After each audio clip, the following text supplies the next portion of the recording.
veut te faire du bien, te bénir. Et il te cherche même activement pour te faire profiter de ses grâces et de ses bénédictions. Au chapitre 9 de 2 Samuel, nous avons l'histoire de David et de Méphibosheth, le petit-fils de Saul. On voit dans ce chapitre, dès le premier verset, que David cherche activement à trouver un descendant de Saul pour lui faire du bien, pour lui manifester la bonté de Dieu. Siba, qui informe David et lui dit qu'il y a un fils à Jonathan qui vit à Lo-débar. Alors David, dans son intention de faire du bien au fils de Jonathan, le fait chercher. Lorsque Méphibosheth arrive, David lui manifeste la bonté de Dieu. David lui fait du bien. Dans un premier temps, il est écrit qu'il lui restitue, au verset 7, il lui restitue toutes les terres de Saul, son grand-père. Non seulement cela, il invite Méphibosheth. Il fait de Méphibosheth un invité d'honneur à sa table. Il exalte Méphibosheth. Il lui dit, tu seras mon invité de façon permanente à ma table, mangeant avec le roi David comme s'il était un de ses fils. Comme David, le type même de Dieu, le Seigneur activement te cherche. Le Seigneur te cherche activement. Il veut te faire du bien.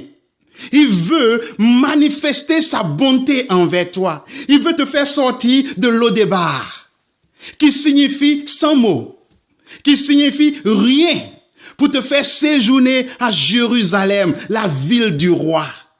Non seulement cela, mais ici, il veut t'exalter. Il veut t'honorer. Il veut te privilégier en t'invitant à manger à sa table. Ce que David a fait pour Méphibosheth.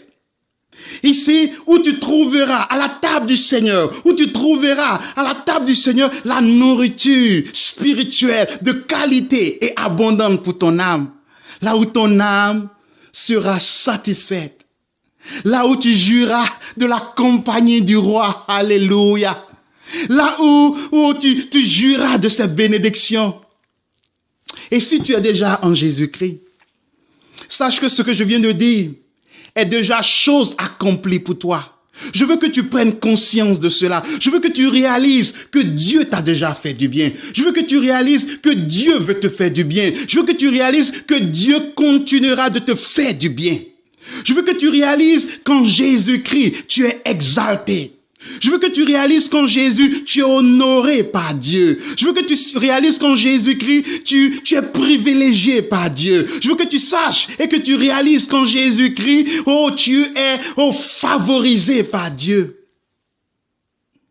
Ici, comme Méphibosheth, malgré son exaltation, il est resté estropié. Alors, je veux que tu saches quelque chose. Je ne veux pas que tu laisses les situations de la vie. Je ne veux pas que tu laisses les mauvaises langues. Je ne veux pas que tu laisses l'ennemi te faire croire que tu es rien dans la vie. Non, malgré les échecs de la vie, malgré les situations de la vie, malgré les difficultés de la vie, malgré tes maladresses, tu es favorisé par Dieu en Jésus-Christ. Alors lève-toi chaque matin. Reconnais que Dieu t'a cherché. Reconnais que Dieu t'a trouvé. Et maintenant, il veut que tu manges à sa table. C'est-à-dire, il veut que tu jouisses de ses bénédictions à la fois spirituelles et matérielles. Alors, chaque jour, va dans la prière et demande-lui, selon sa promesse ici, en 2 Samuel 9, dis-lui, Seigneur, dresse devant moi une table afin que je jouisse de tes grâces.